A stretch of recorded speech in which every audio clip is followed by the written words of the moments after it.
भीख मांगने आता है ऐसे 4 व्हीलर, 4 करोड़ की गाड़ी है, रोल्स रॉय भाड़ा पे चलती है, टैक्सी में चलाता है, हाथ दे के रुकवाता है, टैक्सी कार से आता है मजदूरी कर, बकरी चराओगे, ऊंट चराओगे, तनख्वाह देता है। इसलिए हमारे यहाँ से बहुत सारे वर्कर कहाँ काम करते हैं, इंडिया से लेबर बुलाता है, वैकेंसी निकलती है, यहाँ से जाएंगे तो वहाँ 30-35 हजार नहीं देता है।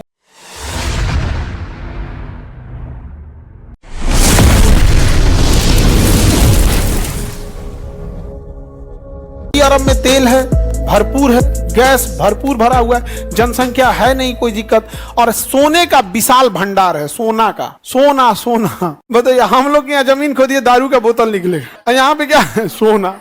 अब दुनिया में सोना का भी डिमांड भरपूर है, इतना महंगा हो गया सोना, पेट्रोलियम के बिना कुछ चल नहीं सकता है, जनसंख्या यहाँ के लोगों के पास है नहीं। अब यहाँ पे ना सरकार को लगा कि पेट्रोल खत्म हो जाएगा, सोना खत्म हो जाएगा, तो हमारी जनसंख्या क्या करेगी, तो इन्होंने कहा कि भाई अब अपनी जनसंख्या को भी काम सिखाओ। तो अब सऊदी अरब वाला भी ना काम करने लगा है, तो मजदूरी वगैरह वो भी करता है इंडिया के लोगों के साथ, कार से आता है मजदूरी करने, वहां भीख मांगने आता है ऐसे 4 व्हीलर। सऊदी अरब में भीख मांगने आता है ऐसे 4 व्हीलर। सऊदी अरब में जाके 4 करोड़ की गाड़ी है, रोल्स रॉय भाड़ा पे चलती है, टैक्सी में चलाता है, हाथ दे के रुकवाता है, टैक्सी यस सर यहाँ चलना है, जनसंख्या ही नहीं है वहां पे। तो ये प्रॉब्लम है। आज भी हम लोग की इकोनॉमी बहुत बड़ी है, बट प्रॉब्लम क्या है, जनसंख्या। जनसंख्या में भी क्या है, अब जो पैसा है वो डेवलपमेंट में खर्च होना चाहिए, तो चावल भात दाल गेहूं बांटने में खर्च हो जाता है। तो ये बहुत बड़ा समस्या है यहाँ पे। और उन लोगों के पास सोचिए, हम लोग के पास तो लाख संसाधन है, पानी है, खेती है, हर टाइप का मौसम है। अब कल्पना करो अरब वालों को क्या बीतता होगा, खाली रेगिस्तान है बस। अब लेकिन जनसंख्या कम है, अब वो लोग बकरी पालता है, लोग खाने के लिए ऊंट पालता है, तो इंडिया से लेबर बुलाता है, वैकेंसी निकलती है, मजरे में जॉब करोगे, सऊदी अरब में बकरी चराओगे, ऊंट चराओगे, तनख्वाह देता है 30-35 हजार। यहाँ से जाएंगे तो वहां 30-35 हजार नहीं देता है, वहां देगा आपको 1200 रुपया, 800 रुपया। यहाँ आने के बाद 30-35 हजार हो जाता है, हाँ रियाल देता है, यहाँ आने के बाद हो जाता है, तो ज्यादा पैसा नहीं देता है, लेकिन यह देता। अब आप वहाँ बकरी चराइए, ऊंट चराइए, मेसन लाइन का काम करना है तो जोड़ाई वगैरह कीजिए, वेल्डिंग कीजिए, क्योंकि जनसंख्या है नहीं। और वहां की जनसंख्या के वहां के मजदूरों से काम कराएंगे तो उनको तब 1000 रियाल पे तो काम नहीं करा सकते, उसको ज्यादा देना पड़ेगा। इसलिए हमारे यहाँ से बहुत सारे वर्कर कहाँ काम करते हैं, सऊदी अरब। इस तपती धूप में, जहां आपको पंखा में लॉज में अगर 1 घंटा लाइट कट जाता होगा तो हालत खराब हो जाता होगा, सऊदी अरब में इतना धूप में काम करते होंगे। और हमारा देश नहीं जानते उनसे क्या किया। हमारे यहाँ से 55 लाख लोग अरब देश में काम कर रहे हैं, जहां से बिना भारत सरकार का कुछ भी किए यहाँ सीधे पैसा भेजते हैं भारत में, सीधा पैसा। और भारत सरकार के पास विदेशी मुद्रा का भंडार भर गया है।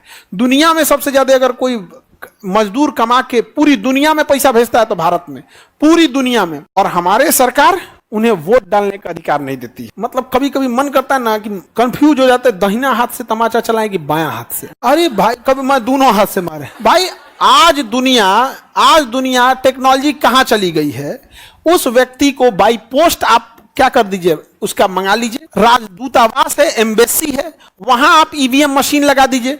हर देश में गया है तो दूतावास है कि नहीं है, तो आप जहां जहां जाते हैं सब उस देश में 3-4 जगह एम्बेसी लगा दीजिए, वोटिंग मशीन लगा दीजिए, वो कम से कम वोट तो दे दे। अरे हमसे बेहतर नागरिक हैं वो लोग। अगर तुलना करेंगे हम में और सऊदी अरब में या ओमान में, विदेश में, गल्फ कंट्री में जो मजदूर काम कर रहा है, तो हम में और उसमें ज्यादा बेहतर नागरिक वो मजदूर है। हम लोग तो इस देश में हवा पानी सब ले रहे हैं, इसी देश का खाना पीना अन्न बिजली उजली सब यही का यूज कर रहे हैं और टैक्स दे रहे हैं। और वो खड़े उठा के भेजा और उसको क्या मिला, वोटिंग राइट नहीं है। उसके बच्चा अगर बीमार पड़ गया तो कोई एम्बुलेंस में कॉल करेगा ना, मान के चलो कोई गर्भवती महिला एम्बुलेंस में कॉल कर दी, सरकारी एम्बुलेंस में, तो डिलीवरी बाद वो छठियार में पहुंचेगा। यहाँ से फोन आया था, किसी का डिलीवरी था, महिला कहेगी आज तो छठियार है हो। अब सोचिए यहाँ पर इतना दुर्दशा हो गया। अच्छा इसमें भी सबसे खराब तो बिहार, सबसे ज्यादा सिवान, गोपालगंज, छपरा, मोतिहारी, चंपारण, इस सब वाला एरिया में सऊदी अरब से बहुत लोग काम करते हैं। मजबूरी में वो लोग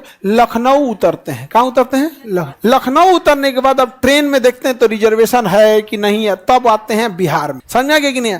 धिक्कार है इन लोगों को कि कोई इंटरनेशनल एयरपोर्ट नहीं बना सके। और बेशर्मो जयप्रकाश नारायण एयरपोर्टवा के अगवा लिख ले इंटरनेशनल एयरपोर्ट। रे बेशरम कहीं का, बेशर्मी का हद होता है। जब तुम्हारे यहां से फ्लाइट नहीं उड़ती है तो कितना बड़ा बेशरम है।